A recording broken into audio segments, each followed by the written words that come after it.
and I need some photocopies made of these cheat codes for video games or something. Right? Right? Now, you're watching all of this from a distance. You're watching this from the next office over. That the president walked in with this unqualified candidate and is now replacing the candidate who's given his entire life for that job. What do you see next? Him? Who's he? Has he even graduated high school? Are you kidding me? You can't be serious. That can't be right. I've given my entire life to this company. You can't just replace me like that. And everybody else, by the way, everybody watching this scene, who do they tend to side with? I mean, if I was there, I'd side with the poor VP. Man, that doesn't sound fair. This guy, he did a lot of work. Why should he not get the promotion? Why shouldn't he keep his job? How come he's being fired with this unqualified rookie? But I'm not telling you the story of some VP, am I? And if you think of it like this, it's kind of scary, because I don't want you to sympathize with shaitan. I don't.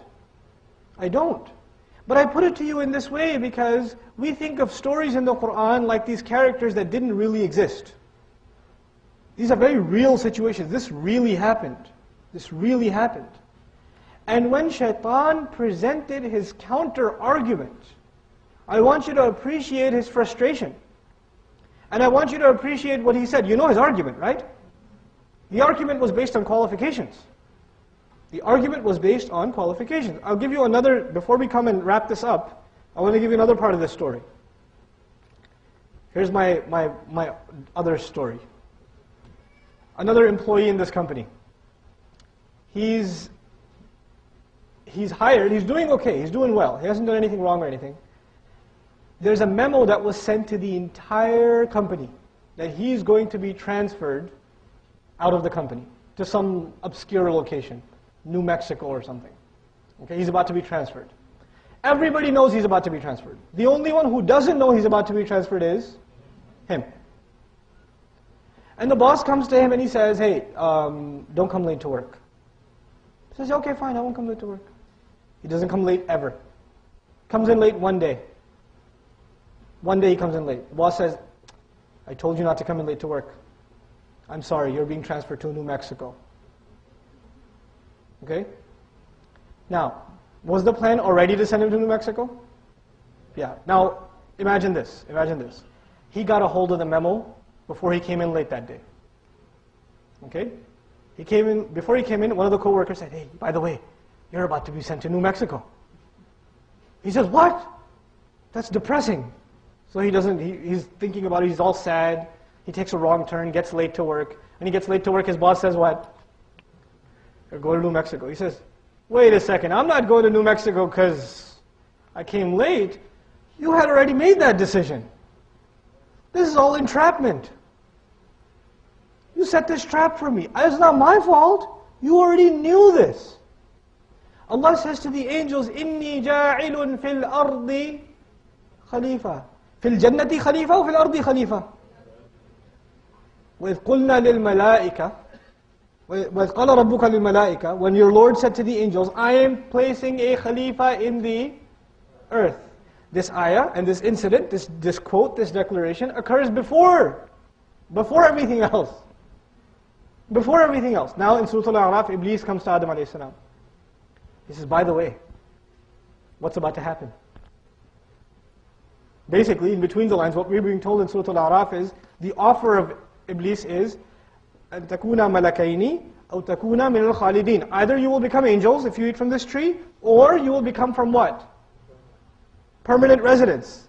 In between the lines, permanent residents where? Jannah. Why would he be interested in that? Because there's already an announcement made that Adam is going where?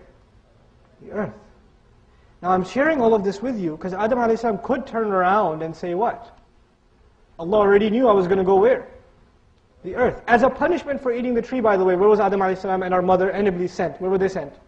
Earth. He could say Allah already knew. I'm sharing all of this with you for this reason.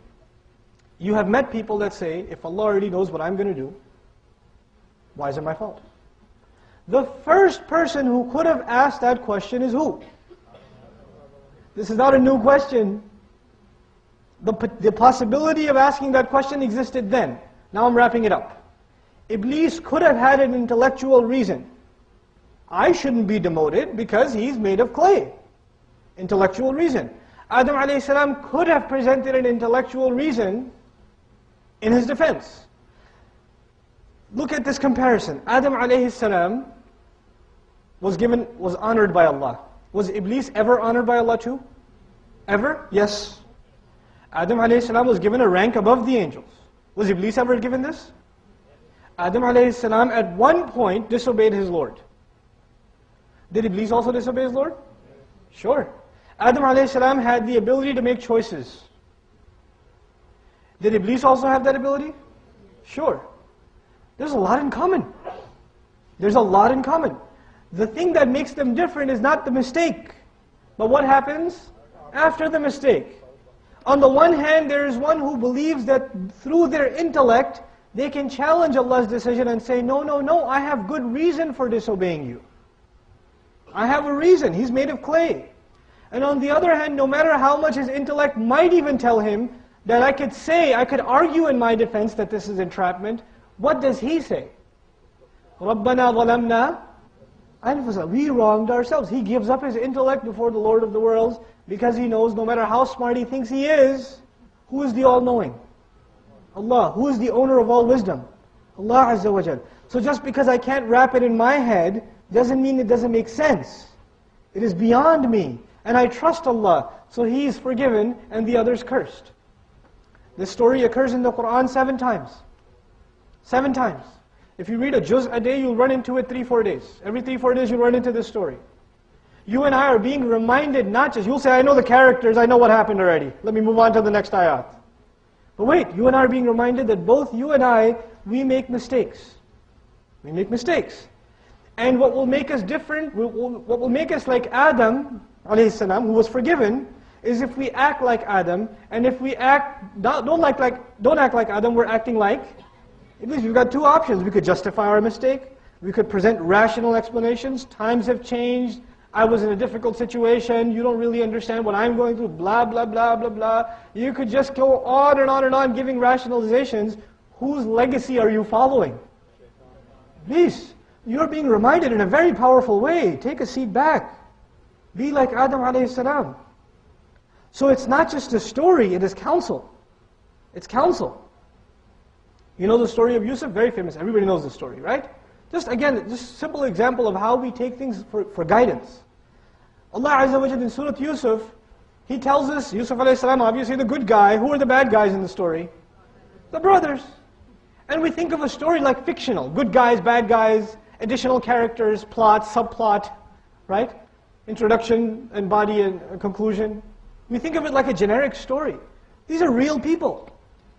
People aren't bad or good. People do bad things and do good things. You know, they're people. Umar radiallahu anhu is not a bad person. He did really bad stuff. And then he became Muslim.